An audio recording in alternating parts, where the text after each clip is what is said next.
नमस्कार, मैं डॉक्टर जितेंद्र कुमार और आज हम अध्ययन कर रहे हैं, डिस्कशन कर रहे हैं न्याय दर्शन पर, यानी न्याय फिलोसफी पर।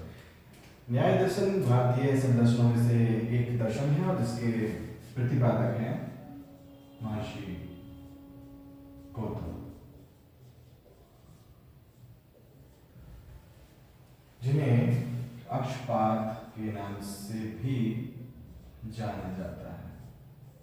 अक्षपाद एक उपाधि में दी गई। अक्षपाद का मतलब होता है ऐसा व्यक्ति जिसके पैरों में चक्षु हों। अक्ष मतलब चक्षु से है और पाद मतलब पैरों से है। तो बेसिकली हमारे चेहरे पर आंखें होती हैं, तो तब हम इतने विवेकी होते हैं कि हम अपने कदमों को साध के रखते हैं, सही जगह पर रखते हैं। तो अगर कोई ऐसा व्यक्ति हो जिसके पैरों में भी आंखें हों तो उसके कदम और ज्यादा सधे हुए होंगे। तो ऐसा माना जाता था कि जो महर्षि गौतम है या अक्षपाद हैं, ये ऋषि इतने विवेकी रहे कि इन्हें गौतम को अक्षपाद भी कहा गया। तो इन्होंने एक और महत्वपूर्ण भारतीय दर्शन दिया, जिसका प्राचीनतम ग्रंथ न्याय सूत्र है और उसकी मीमांसाओं से निकला दर्शन है न्याय दर्शन, जिसको हम दो भागों में बांट करके अध्ययन कर सकते हैं। एक तो प्राचीन न्याय और दूसरा नव्य न्याय। प्राचीन न्याय के प्रवर्तक महर्षि गौतम हैं और नव्य न्याय के प्रवर्तक आचार्य गंगेश हैं, आचार्य गंगेश उपाध्याय। तो जो प्राचीन न्याय है उसमें और नव्य न्याय में अंतर जो बेसिकली वो यही है कि प्राचीन न्याय 16 पदार्थों की विवेचना करता है, 16 पदार्थों पर बल देता है, और नव्य न्याय ने केवल प्रमाणों पर बल दिया है, प्रमाणों की व्याख्या किया, प्रमाणों को विश्लेषित किया है। इनके बारे में भी हम बात करेंगे। तो जो न्याय है, अगर हम उसके शाब्दिक अर्थ पे जाए तो न्याय का मतलब है जो उचित है या जो वांछनीय है उसकी खोज करना। तो जो उचित है, जो वांछनीय है, उसकी खोज के जो प्रयोजन हमारे हैं, जो उद्देश्य हमारे हैं, वो अलग अलग हो सकते हैं। जैसे न्यायालयों में प्रक्रियाएं होती हैं कि जो वादी और प्रतिवादी के बीच एक मुद्दे को लेकर के तर्क वितर्क होता है, वाद क्रिएट होता है और उस पर कुछ निर्णय तक पहुंचाया जाता है। वांछनीय और उचित और सत्य की खोज की जाती है। तो कुछ वैसा प्रयोजन एक प्रयोजन हो सकता है। दूसरा जो प्रयोजन हो सकता है वो है जो व्यक्ति का की मूलभूत जरूरत है, व्यक्ति का अल्टीमेट एम है, जिसे कहा गया है मुक्ति। तो मुक्ति के लिए ज्ञान आवश्यक है और ज्ञान प्राप्ति के लिए इन सभी प्रमाणों की जिनकी व्याख्या न्याय करता है, इन सभी पदार्थों का समुचित बैलेंस इस्तेमाल जरूरी है, क्योंकि इनका अलग अलग किस्म से जब इस्तेमाल होता है, यही वो कारण है कि एक व्यक्ति को दूसरे व्यक्ति से अलग बनाता है। इंफॉर्मेशन के मामले में, सूचनाओं के मामले में, ज्ञान के मामले में, अनुभवों के मामले में आप देखते हैं कि हमें से प्रत्येक के अनुभव अलग अलग हैं, जबकि हमारे पास एक ही जैसी ज्ञानेंद्रियां हैं, एक ही जैसी कर्मेंद्रियां हैं, एक ही जैसा लगभग शरीर है, एक ही जैसे लगभग साधन है, उसके बाद भी हमारे अनुभव अलग अलग होते हैं। तो वो इसीलिए ऐसा है क्योंकि हम में से प्रत्येक जो व्यक्ति है वो अलग अलग प्रमाणों में विश्वास रखता है। प्रमाण बेसिकली 4 प्रकार के होते हैं: प्रत्यक्ष प्रमाण, अनुमान प्रमाण, उपमान प्रमाण और शब्द प्रमाण। तो जैसा कि कुछ दार्शनिक विचारधाराएं जैसे चारवाक दर्शन है वो कहता है कि प्रत्यक्ष ही प्रमाण है, ऐसे ही मॉडर्न साइंटिफिक सोसाइटी कहती है कि वो प्रत्यक्ष में बिलीव करती है कि प्रत्यक्ष जो है उसी को हम मानेंगे, जो एविडेंस से, जो प्रयोग द्वारा सिद्ध होगा उसी को हम मानेंगे। तो हमारी मान्यताएं अलग अलग प्रमाणों में, अनुमान, उपमान और शब्द में नहीं भी हो सकती हैं। तो ये जो वेरिएशन है ये हमें हमारे अनुभवों को अलग अलग बनाता है। तो ये जरूरी है कि इन सब बातों को भी मानव मात्र के कल्याण के लिए, उसके समुचित उपयोग के लिए और ज्ञान प्राप्ति की प्रक्रियाओं के लिए समझा जाए। तो बात करते हैं 16 पदार्थों की। तो ये जो 16 पदार्थ हैं ये क्या हैं, इनका हम पहले डिस्कशन कर लेते हैं। तो उसमें से पहला जो पदार्थ है वो स्वयं प्रमाण है। प्रमाण, प्रमेय, संशय, प्रयोजन। उसके बाद है दृष्टांत, सिद्धांत, अवयव, तर्क, निर्णय, वाद, जल्प, वितंडा, हेत्वाभास, छल, जाति और निग्रह स्थान। तो इनको समझ लेते हैं एक बार कि जो प्रमाण है, जैसा कि मैंने बताया ही है कि प्रमाण जो है वो 4 प्रकार के हैं। प्रत्यक्ष प्रमाण, अनुमान प्रमाण, उपमान प्रमाण और शब्द प्रमाण। इनका डिटेल डिस्कशन कभी हम करेंगे। प्रमेय का मतलब होता है कि जो ज्ञान है उसका विषय, ज्ञान के विषय को प्रमेय कहा जाता है। संशय का मतलब है डाउट, यानी कभी कभी हम इस ज्ञान प्राप्ति के मुकाम पर इसके मार्ग में संशय की स्थिति आती है कि जब हम समझ नहीं पाते हैं कि ए वस्तु बी वस्तु जो है उनमें क्या डिफरेंस है। तो इस सार्थकता को जब हम समझ नहीं पाते हैं तो संशय है। प्रयोजन का मतलब है एम या ऑब्जेक्टिव से है। दृष्टांत का मतलब है जो अनुभव से सिद्ध, हमारे जीवन में जो अनुभव से सिद्ध हो चुके उदाहरण हैं, एग्जाम्पल्स हैं, हमें दृष्टांत कहा गया है। सिद्धांत का मतलब है जो सिद्ध हो चुका ज्ञान है, जो नियम बन चुके हैं, जिन पर कोई डाउट ही नहीं है, जो क्लियरली बन चुके हैं, उन्हें सिद्धांत कहा जाता है। अब ये अनुमान से जुड़ा हुआ एक शब्द है, अनुमान प्रणाली से जुड़ा हुआ शब्द है अवयव। तर्क आप रीजनिंग को कहते ही हैं। निर्णय का मतलब है जो कंक्लूजन आप निकालते हैं, उस कंक्लूजन को भी एक बैलेंस तरीके से निकालना है। ये निर्णय पदार्थ से सीखा जाना समझा जाता है। वाद, जैसे न्यायालयों में वाद दाखिल होते हैं, ये उसी किस्म का वाद है।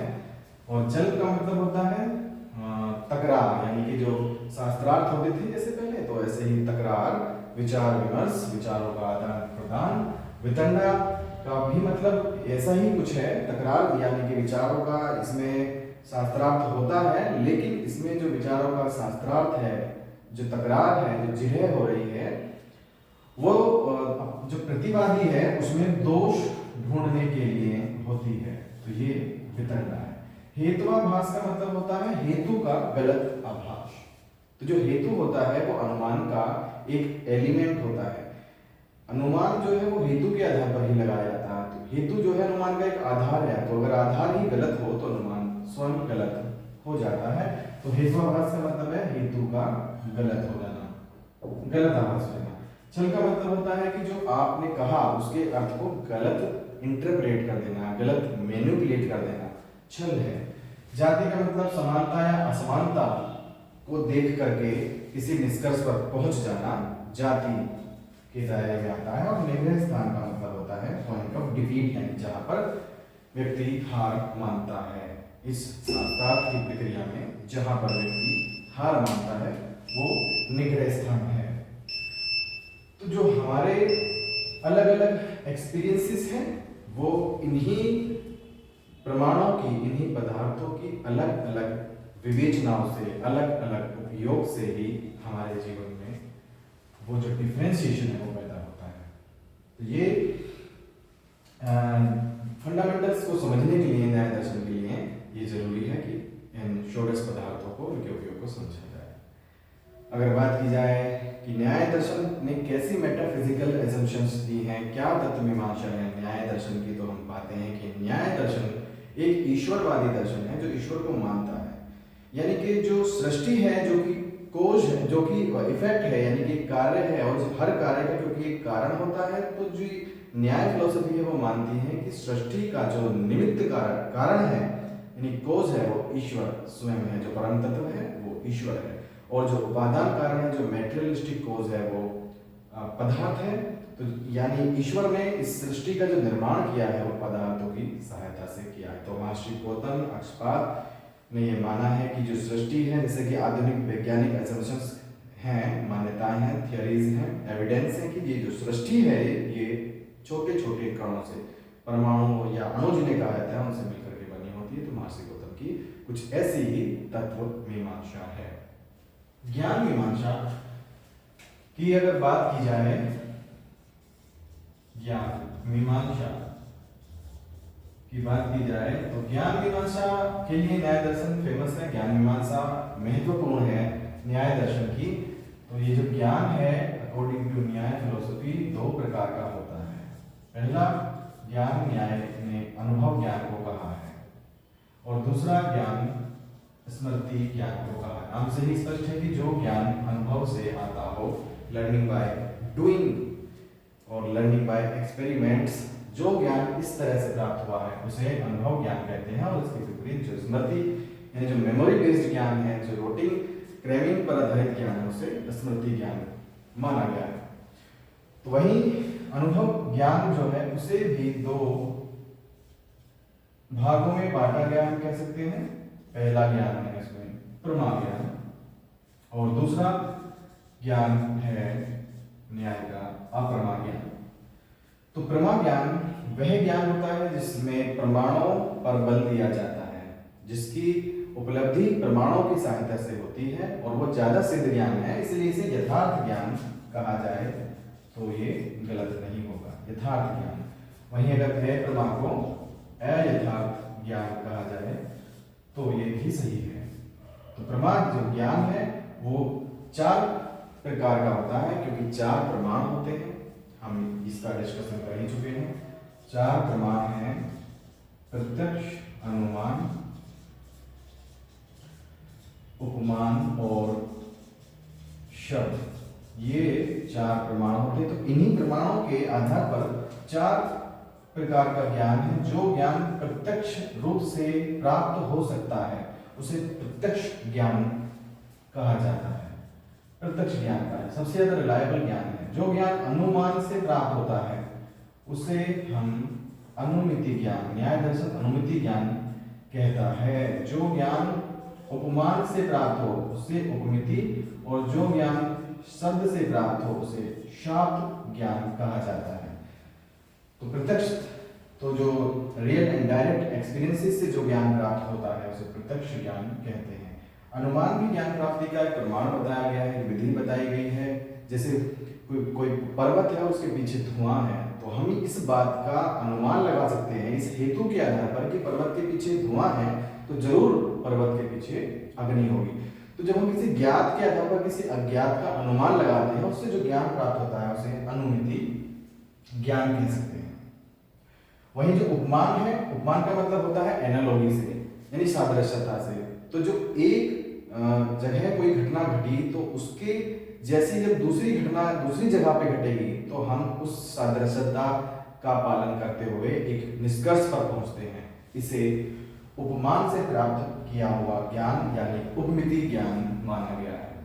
वहीं जो शब्द प्रमाण है उससे प्राप्त किया हुआ जो ज्ञान है वो शब्द, उसे शाब्द ज्ञान कहते हैं। जो आजकल की मॉडर्न एजुकेशन में देती है, जो यूनिवर्सिटीज, जो कॉलेजेस में, जो टेक्स्ट बुक में, जो लिटरेचर में जितना भी ज्ञान हमारे तक पहुंच रहा है वो सब शाब्द ज्ञान है। तो सबकी अपनी अपनी उपयोगिता है, लेकिन इनका जो वेरिएशन है, इनके प्रयोग में जो वेरिएशन है और हमारे जो बिलीव्स हैं इनको लेकर के, वो हमारे अनुभवों को अलग कर देते हैं। लेकिन हम सबका जो उद्देश्य है वो एक ही है। कहा गया है कि एको सत्यम विप्रा बहुधा वदन्ति, कि सत्य एक ही है।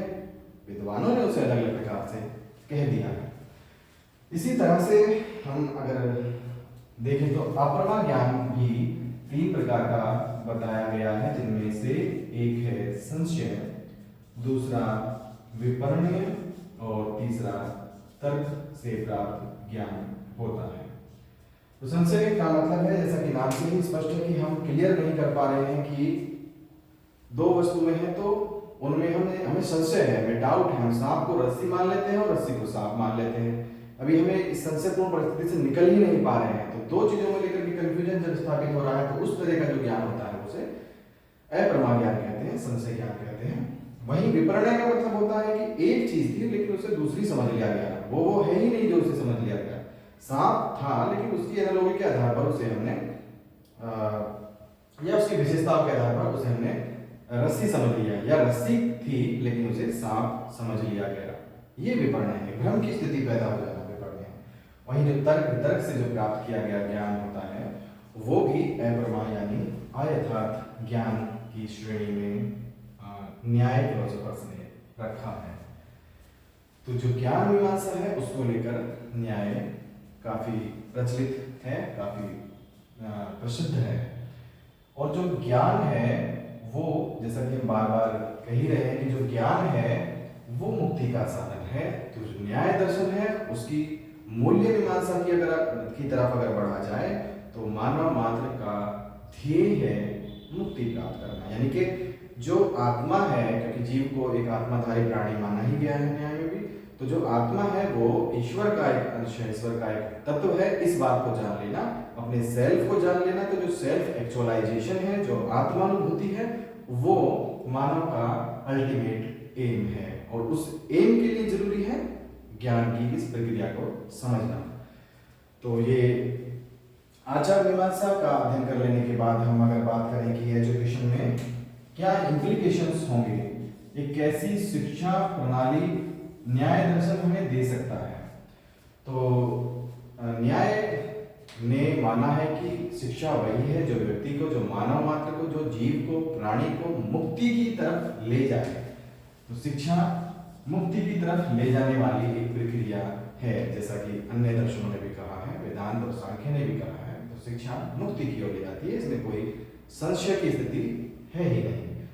तो ऐसे ही उद्देश्य शिक्षा के बन जाते हैं। तो क्योंकि न्याय दर्शन ने भौतिक और आध्यात्मिक दोनों ही जगत को, दोनों संसार को माना है कि फिजिकल वर्ल्ड भी एग्जिस्ट करता है और स्पिरिचुअल जगत भी एग्जिस्ट करता है। तो इसलिए जब उद्देश्यों की बात की जाएगी, शिक्षा के अर्थ के बाद जब उद्देश्यों की बात की जाएगी, तो हम पाते हैं कि साधन और साध्य उद्देश्य हो सकते हैं। साध्य उद्देश्य नो डाउट कि मुक्ति ही है, व्यक्ति का जो अल्टीमेट एम है वो उसका लिबरेट हो जाना है, उसका इस जगत से मुक्त हो जाना है, अपनी आत्मा को पहचान करके सुख और दुख से विरक्त हो जाना है, मुक्ति है। और मुक्ति को भी दो प्रकार का बताया गया है।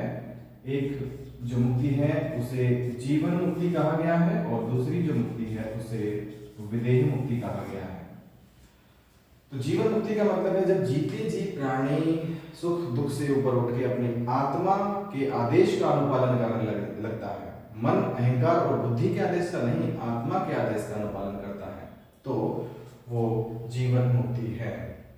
जब उसकी आत्मा पर फर्क नहीं पड़ता है कि वो सुख या दुख किस सर्कमस्टेंसेस में है, तो वो जीवन मुक्ति है। तो ऐसी जीवन मुक्ति के साथ साथ जब व्यक्ति अपने शरीर को त्यागने की तरफ प्रवृत्त होता है, तो वो विदेही मुक्ति भी बन जाती है।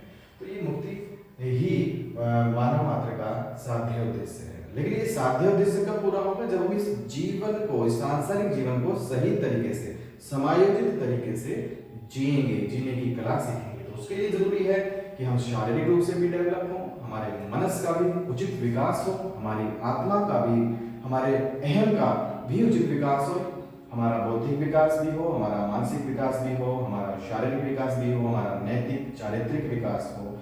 तो ये जो ऑल राउंड डेवलपमेंट की सिचुएशन है, ये जरूरी है मुक्ति के लिए।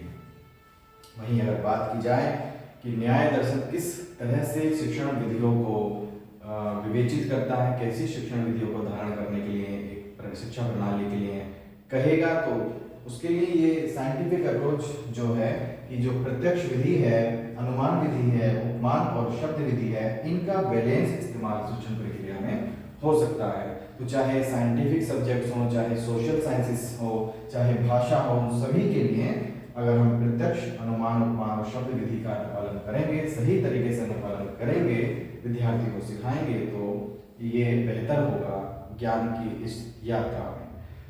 वहीं हमारे जो अंतःकरण होते हैं, हमारा जो मन है, अहंकार है, जो बुद्धि है, उनका समुचित इस्तेमाल कराते हुए, उनका समुचित उपयोग कराते हुए, उनका बैलेंस इस्तेमाल कराते हुए विद्यार्थी को आगे बढ़ाएं, ऐसी विधियों की बात करता है। और ज्ञानेंद्रिया और कर्मेंद्रिया जो हमारे बाह्य उपकरण है ज्ञान प्राप्ति के, उनको आप भी सही इस्तेमाल कराना सिखाएं। इस तरह की विधियों की न्याय दर्शन हिमायत करेगा। अगर उसके हिसाब से कोई शिक्षा प्रणाली डेवलप हो तो। अगर एक शिक्षक की बात की जाए तो जाहिर सी बात है कि क्योंकि मुक्ति की बात कर रहा है और जीवन और विधेय मुक्ति की बात कर रहा है, तो मानता है न्याय दर्शन की एक शिक्षक को जीवन मुक्त प्राणी होना चाहिए और आत्म प्रत्यय का ज्ञाता उसे होना चाहिए।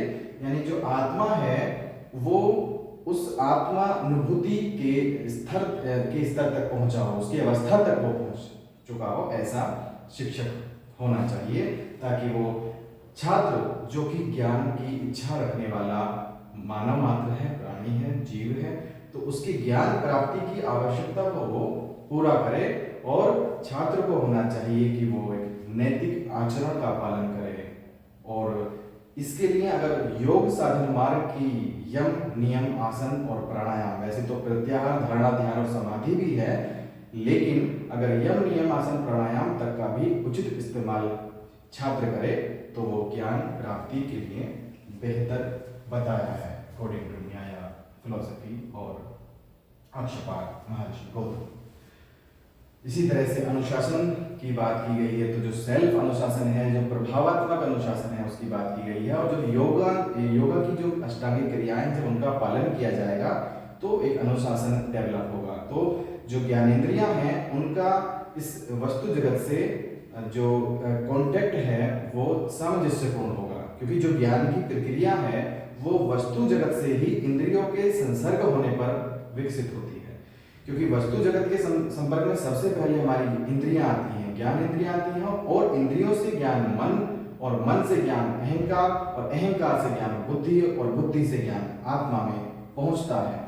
तो ये अनुशासित रहने का भी प्रक्रम है और ये ज्ञान प्राप्ति की चरम अवस्था भी है कि जो आत्मा है हम उसको किसी भी किस्म के गुण से विरत रखें और मन, अहंकार और बुद्धि को अपना कार्य करने दें। ये ना समझें कि आत्मा इनमें से ही एक है या इनके जैसा ही कोई तत्व है।